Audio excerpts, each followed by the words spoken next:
नमस्कार, आप देख रहे हैं अपना रोहतास और मैं आपके साथ हिमांशु पाठक। बिहार की सियासत एक बार फिर गर्म है। जनसुराज के नेता प्रशांत किशोर ने मुजफ्फरपुर रेप केस को लेकर सरकार पर जोरदार हमला बोला है। प्रशांत किशोर ने कहा, यह घटना दिल्ली के निर्भया कांड से भी ज्यादा डरावनी है। उन्होंने आरोप लगाया कि पीड़िता को सही वक्त पर इलाज नहीं मिल पाया और इसकी वजह बनी अस्पताल और स्वास्थ्य विभाग की लापरवाही। प्रशांत किशोर ने सीधे सीधे बिहार के स्वास्थ्य मंत्री को घेरा। कहा, मंत्री जी सिर्फ बड़ी बड़ी बातें करते हैं। कोविड के वक्त भी जब जनता तड़प रही थी तब वो अपने बंगले में आराम कर रहे थे। इतना ही नहीं, मंत्री अशोक चौधरी के बयान और एफआईआर पर भी पीके ने तीखा पलटवार किया। प्रशांत किशोर ने कहा, उन्हें नहीं पता कि वो किससे पंगा ले रहे हैं। हम किसी एफआईआर से नहीं डरते, हम तो यहाँ से सुप्रीम कोर्ट तक लड़ेंगे। प्रशांत किशोर ने दावा किया कि अशोक चौधरी ने अपनी बेटी के लिए दूसरे दल से टिकट दिलवाया और उसी दिन पार्टी के कई नेता नाराज होकर इस्तीफा दे गए।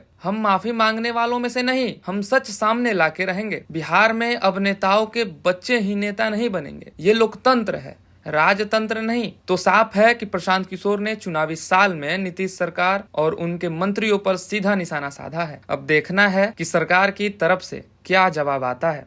आपने सुना कि कुर्नी की एक दलित बच्ची के साथ जिस तरह की भयावह, जो हम लोगों ने निर्भया का केस सुना था दिल्ली में, उससे भी भयावह घटना कुर्नी के एक नाबालिग बच्ची के साथ हुआ है।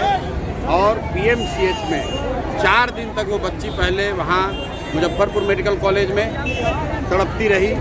एक दिन फिर उसको लगा यहाँ पीएमसीएच में एडमिशन करने में। और यहाँ का स्वास्थ्य मंत्री, यहाँ की जो स्वास्थ्य मंत्री है वो बड़ी बड़ी बात कर रहा है। इसको शर्त नहीं आ रही है कि जिस पीएमसीएच में, जहाँ पटना में आप रहते हो, वहाँ वो बच्ची 4, 5, 7 घंटे लोग बता रहे हैं कि एम्बुलेंस में तड़पती रही एडमिशन के लिए। दलित समाज की बच्ची है, उसका रेप हुआ है, उसका गला काट दिया गया, उसका जीभ काट दिया गया है, उसका एडमिशन नहीं हो रहा है और स्वास्थ्य मंत्री यहाँ बैठ के बड़ा बात कर रहा है। मंगल पांडे को हमने अभी सिवान में कहा था कि इस आदमी को कोविड के समय भी पूरी बिहार की जनता ने देखा है। पूरी जनता बिहार की त्रस्त थी और ये सब बैठ के बंगले में मजा ले रहे थे। अब समय आ गया है इन लोगों को उखाड़ कर फेंकने का। और ये सुधरने वाले लोग नहीं हैं, ये सुधरने वाले लोग नहीं हैं। इनको उखाड़ कर फेंकना ही एकमात्र उपाय है। सर अशोक चौधरी एकमात्र उपाय है। सर अशोक चौधरी क्या है कि सार्वजनिक रूप से प्रशांत किशोर माफी मांगे। चलो, अशोक चौधरी ऐसा कितना आए और गए, ऐसे टुटपुंजिया से प्रशांत किशोर डरने लगे तो हम यहाँ 3 बरस से घूम रहे हैं। यहाँ बिहार में मुखिया बनता है तो 4 गो गनमैन लेकर घूमता है। हम 3 बरस से पैदल घूम रहे हैं और आज तक एक सिपाही भी साथ में लेकर नहीं चलते। वो कह रहे हैं कि तथहीन आरोप लगा। अरे जिसको दम तथहीन आरोप है तो कोर्ट में प्रूव करो।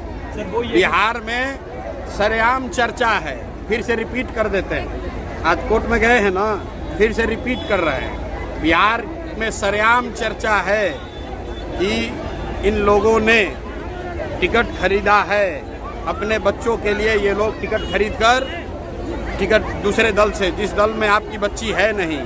आप अपने आप को बहुत ईमानदार बताते हैं, आप जदयू के नेता हैं। एलजेपी में आपकी लड़की आती है, उसको टिकट मिल गया, वो एमपी बन गई।